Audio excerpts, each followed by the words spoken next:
Hello friends, welcome to my channel all is well Raji. நான் உங்களுடன் உங்கள் தோழி ராஜி.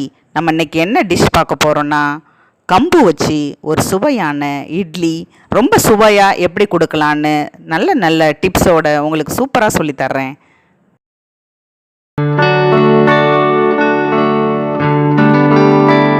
சென்ற தலைமுறையில் ஏழைகளின் உணவு என்று சொல்லப்பட்ட கம்பு கேப்பை எல்லாம் பார்த்திங்கன்னா இன்று எல்லாருக்கும் வசதியானவர்களின் உணவாகவும் மாறியுள்ளது. ஏன்னா இப்போ நிறைய பேர் ஆரோக்கியத்திற்கு முன்னுரிமை கொடுத்துட்டு இருக்காங்க. முக்கியமாக பார்த்திங்கன்னா நம்மளுடைய சுகர் பேஷண்ட்ஸ் சொல்லுவோம், சர்க்கரை நோயாளிகள், அவர்களுக்கு இந்த கம்பு உணவை தாராளமாக சாப்பிடுங்க. ஏன்னா இது ரத்தத்தில் சர்க்கரையின் அளவை கட்டுப்பாட்டிற்குள் வைத்திருக்கும். அதனால் சுகர் பேஷண்ட்ஸ் மெயினாக எடுக்க வேண்டிய ஃபுட்டு கம்பு.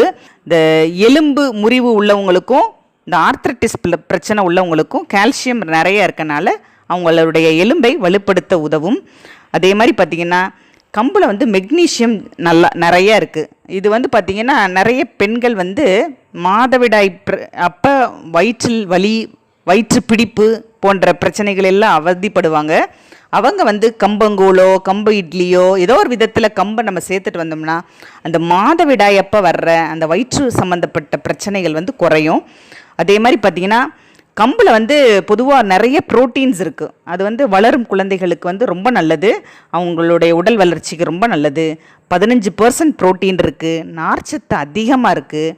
அதே மாதிரி குறைந்த அளவு தான் கொழுப்பு சத்து இருக்குது. அதே மாதிரி vitamin E, vitamin B complex, niacin, thiamine, riboflavin, இரும்பு சத்து, மெக்னீஷியம், பாஸ்பரஸ் இதெல்லாம் நிறைய இருக்குது. எளிதில் ஜீரணம் ஆகக்கூடிய ஒரு உணவு. நார்ச்சத்து ரொம்ப மிகுந்து உள்ளதால் பார்த்திங்கன்னா மலச்சிக்கல் வராமல் தடுக்கும். குடல் சம்பந்தப்பட்ட புற்றுநோய்கள் வராமலும் தடுக்கப்படும். நார்ச்சத்து அதிகம் உள்ள உணவுகளை எடுக்கும்போது குடல் சுத்தமாயிரும். அதனால் கம்பை தாராளமாக எடுங்க. இப்படி நிறைய நன்மைகளை கொண்டுள்ளது நம்மளுடைய தமிழர்களின் பாரம்பரிய உணவான கம்பு. நம்ம நாட்டு கம்பு இட்லி செய்ய போகிறோம். அதுக்கு இந்த மாதிரி டம்ளரில் 4 டம்ளர் கம்பு நல்லா அலசி 2-3 தடவை அலசி ஊற வச்சுருக்கேன். ஒரு 4லேருந்து 5 மணி நேரம் மொத்தத்தில் எல்லாமே ஊறணும். 4 மணி நேரமாவது கண்டிப்பாக ஊறணும். இப்போ நாட்டுக்கம்பு இந்த டம்ளரில் 4 டம்ளர் எடுத்திருக்கேன்.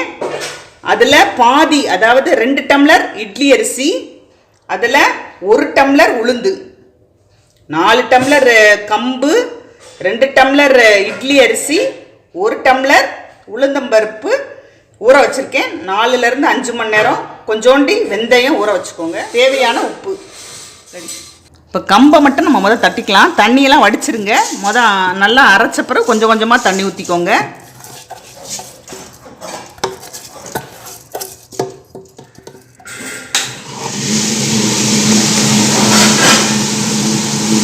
அரிசியும் போட்டுக்கலாம், இட்லி அரிசி. தேவையான தண்ணி சேர்த்து ஆட்டிக்கோங்க. இப்போது நம்மளோட அரிசியும் கம்பு மட்டும் நல்லா ஆட்டிடுச்சு. இப்போ நம்ம எடுத்துக்கலாம். ஒரு 20லேருந்து 25 நிமிஷம் உங்கள் கிரைண்டர் எப்படியோ அதே மாதிரி யூஸ் பண்ணிக்கோங்க. எப்பயும் இட்லி தோசை எப்படி ஆட்டுவீங்களோ அதே மாதிரி தான். இப்போது அரிசி கம்பு இதை தோண்டி வச்சுருக்கேன். இனிமேல் வெந்தயம் உளுந்த மட்டும் ஆட்டி எடுத்துக்கலாம். எப்பயுமே வெந்தயம் ஆட்டும் போது வெந்தயத்தை போடுங்க, அப்புறம் உளுந்த போடுங்க.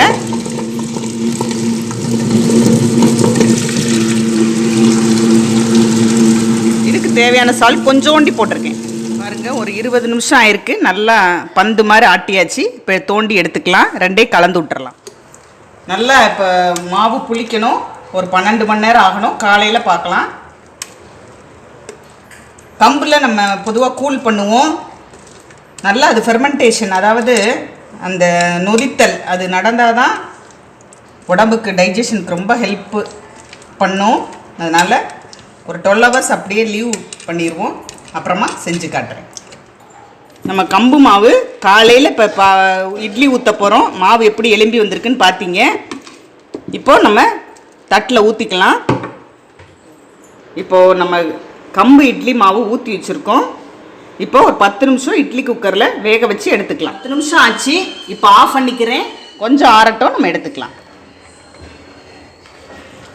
பாருங்கள், சூப்பராக எப்பயும் போல தான் வந்திருக்கு. இப்போது நம்மளுக்கு எவ்வளோ சுவையாக கம்பு இட்லி தயாராக இருக்குன்னு பாருங்கள்.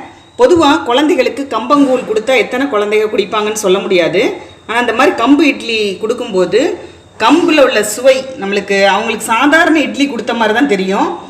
கம்பு இட்லிங்கிற ஃபீலிங்கே இருக்காது. அதனால் கம்பங்கூழ் குடிக்காத குழந்தைகளுக்கு இந்த மாதிரி கம்பு இட்லி செஞ்சு கொடுங்க, ரொம்ப விரும்பி சாப்பிடுவாங்க. அவங்களுக்கு கம்புங்கிற உணவு அதனோட அருமையை சொல்லி உணர்த்தி புரிய வச்சு கொடுங்க.